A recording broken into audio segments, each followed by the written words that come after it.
नमस्कार। माँ शारदा को नमन, मंच को नमन। सभी सुधी श्रोताओं को देवास मध्य प्रदेश से यशोधरा भटनागर का स्नेह सिक्त नमस्कार और रामनवमी की बहुत बहुत बधाई और हार्दिक शुभकामनाएं। साहित्य वारधि आरणी समूह के भावों की श्रद्धांजलि कार्यक्रम के अंतर्गत अपनी शब्दांजलि से मैं रामधारी सिंह दिनकर जी को अपने श्रद्धा सुमन अर्पित करती हूँ। सुनो क्या सिंधु में गर्जन तुम्हारा, स्वयं युग धर्म की हुंकार हूँ मैं। सुनो क्या सिंधु में गर्जन तुम्हारा, स्वयं युग धर्म की हुंकार हूँ मैं। कठिन निर्घोष हूँ भीषण अशनिका, प्रलय गांडीव की टंकार हूँ मैं। प्रलय गांडीव की टंकार हूँ मैं। दिनकर जी आजीवन अपनी रचनाओं में जन जागरण के लिए हुंकार की गर्जना भरने वाले कवि थे रामधारी सिंह दिनकर जी। क्रांति के चेतना के प्रखर प्रणेता, इन्होंने अपनी कविताओं के माध्यम से राष्ट्र प्रेम की अलख जलाई थी। भारतेंदु जी के युग से जो राष्ट्रीय कविता का आरंभ हुआ, जिस परंपरा का आरंभ हुआ, उसकी परिणति हुई दिनकर जी की कविताओं में।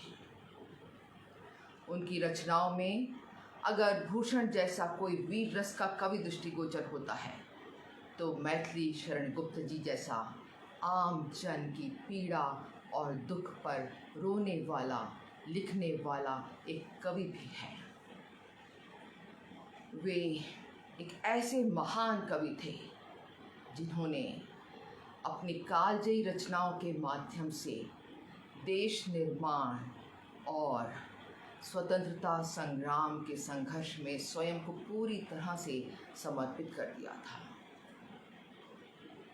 मैं यशोधरा भटनागर भी एक फौजी परिवार से हूँ और जब किशोरावस्था में मैंने वो कविता पढ़ी थी, कलम आज उनकी जय बोल, तो हृदय में एक जोश, उत्साह और देशभक्ति की भावना का स्फुरण हुआ और ऐसी अमिट छाप छोड़ी इस कविता ने कि मेरा रुझान दिनकर जी के साहित्य की ओर, उनके काव्य की ओर उत्तरोत्तर बढ़ता चला गया। 3 जुलाई 2020 को प्रधानमंत्री मोदी जी ने भी सैनिकों को संबोधित किया और उस समय उन्होंने दिनकर जी का स्मरण किया। जिनके सेहनाद से सहमी धरती रही अभी तक डोल, कलम आज उनकी जय बोल। जिनके सेहनाद से सहमी धरती रही अभी तक डोल, कलम आज उनकी जय बोल। तो आज मैं एक कविता आप सबको सुनाना चाहती हूँ, इस कविता का पाठ करना चाहती हूँ। कलम आज उनकी जय बोल। जला अस्थियां बारी बारी, चिटकाई जिनमें चिनगारी, जो चढ़ गए पुण्य वेदी पर, लिए बिना गर्दन का मोल, कलम आज उनकी जय बोल। जला अस्थियां बारी बारी, चिटकाई जिनमें चिनगारी, जो चढ़ गए पुण्य वेदी पर, लिए बिना गर्दन का मोल, कलम आज उनकी जय बोल। जो अगणित लघुदीप हमारे, तूफानों में एक किनारे, जल जलाकर बुझ गए किसी दिन, मांगा नहीं स्नेह मुँह खोल, कलम आज उनकी जय बोल। पीकर उनकी लाल शिखाएं, उगल रही 100 लपट दिशाएं, जिनके सेहनाद से सहमी धरती रही अभी तक डोल, कलम आज उनकी जय बोल। अंधा चका चौंध का मारा, अंधा चका चौंध का मारा, क्या जाने इतिहास बिचारा, साखी हैं उनकी महिमा के, सूर्य चंद्र भूगोल खगोल, कलम आज उनकी जय बोल। अंधा चका चौंध का मारा, क्या जाने इतिहास बिचारा। साखी हैं उनकी महिमा के सूर्य चंद्र भूगोल खगोल, कलम आज उनकी जय बोल, कलम आज उनकी जय बोल। तो दिनकर जी ये कविता वीर रस का संचार करती है और ये हमारे देश के सैनिकों के लिए सच्ची श्रद्धांजलि है कि हर नागरिक में, हर भारतीय में इस कविता को पढ़कर उनके प्रति आदर सम्मान का भाव उत्पन्न हो जाता है। दिनकर जी की कुरुक्षेत्र, रश्मिरथी, हुंकार, संस्कृति के चार। दिनकर जी की कुरुक्षेत्र, रश्मिरथी, हुंकार, संस्कृति के 4 अध्याय, परशुराम की प्रतीक्षा, हाहाकार महत्वपूर्ण रचनाएं हैं। सन 1959 में दिनकर जी को साहित्य अकादमी पद्म भूषण से सम्मानित किया गया और सन 1972 में आपको ज्ञानपीठ पुरस्कार से सम्मानित किया गया। दिनकर जी का सरोकार जनता के लिए था, उनकी वाणी जनता के लिए थी। जनता का दुख, दर्द, पीड़ा के कहने के लिए उनका हृदय हमेशा तत्पर रहता था। आम जन की पीड़ा उन्हें सदा उद्वेलित करती थी, आज़ादी के पहले भी और आज़ादी के बाद भी। इसीलिए कलम आज उनकी जय बोल जैसी प्रेरणादायक कविता के प्रणेता दिनकर जितने बड़े ओज, शौर्य, वीर और राष्ट्रवाद के कवि थे, उतने ही बड़े संवेदना, सुकुमारता, प्रेम और सौंदर्य के कवि भी थे। उनकी रचनाओं में उन्होंने संवेदनाओं का बड़ा मार्मिक चित्रण किया है।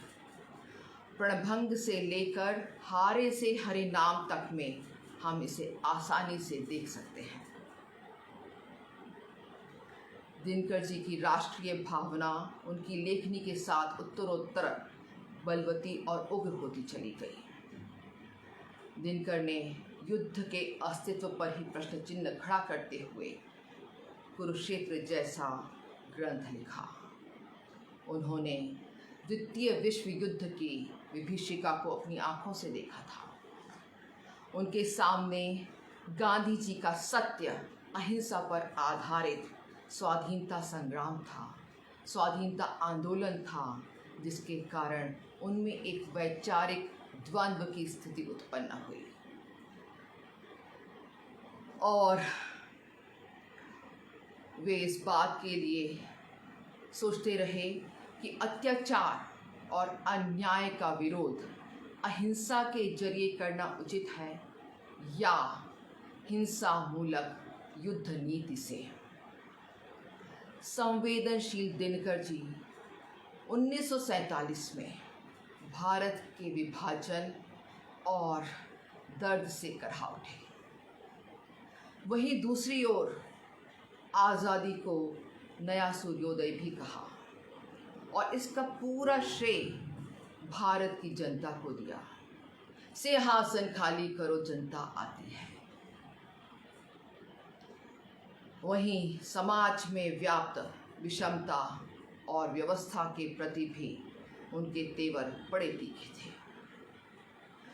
श्वानों को मिलते दूध वस्त्र, बच्चे भूखे अकुलाते हैं, माँ की हड्डी से चिपक ठिठुर जाड़ों की रात बिताते हैं।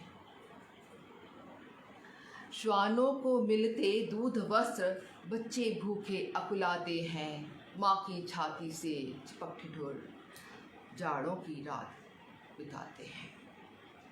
तो दिनकर जी ने अपने सार्वजनिक जीवन में प्रगतिवाद और आधुनिक समाजवादी चिंतन को महत्व दिया है और उन्होंने कभी भी साहित्य के आदर्शों को लेकर समझौता नहीं किया।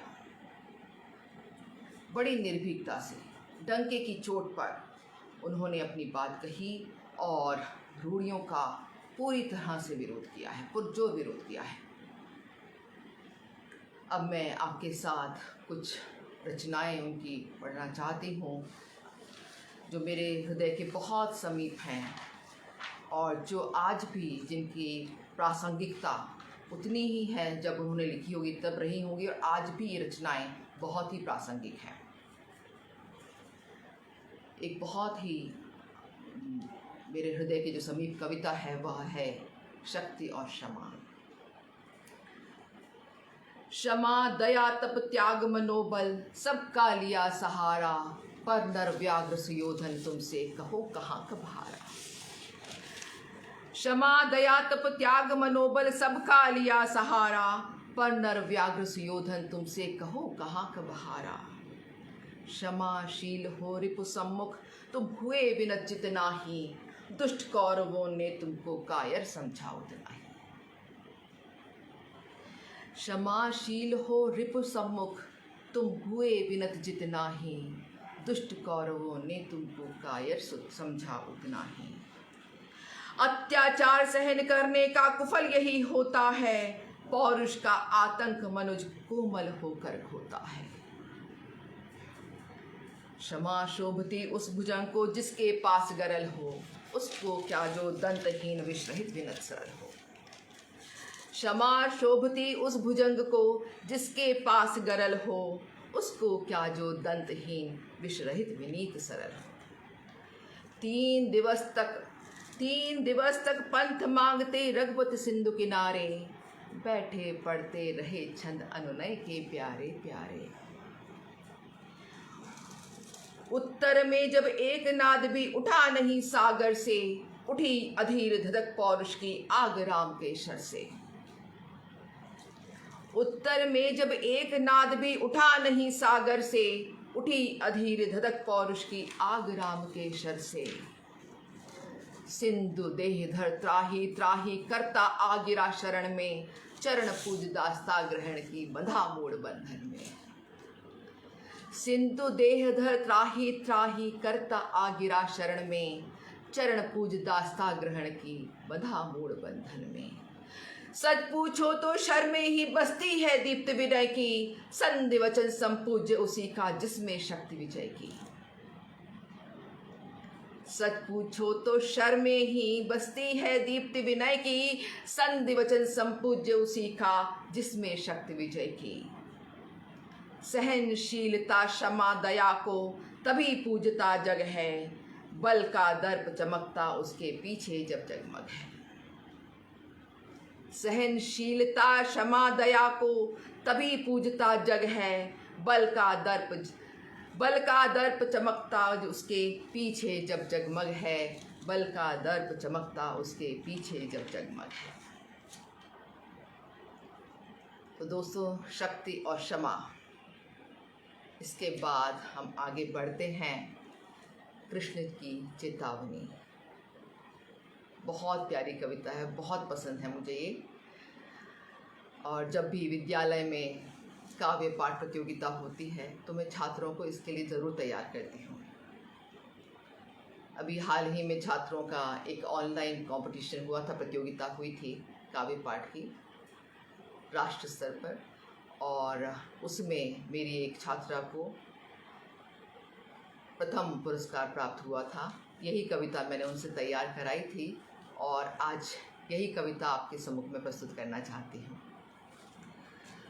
कृष्ण की चेतावनी, जो कि खंड काव्य रश्मिरथी का एक अंश है।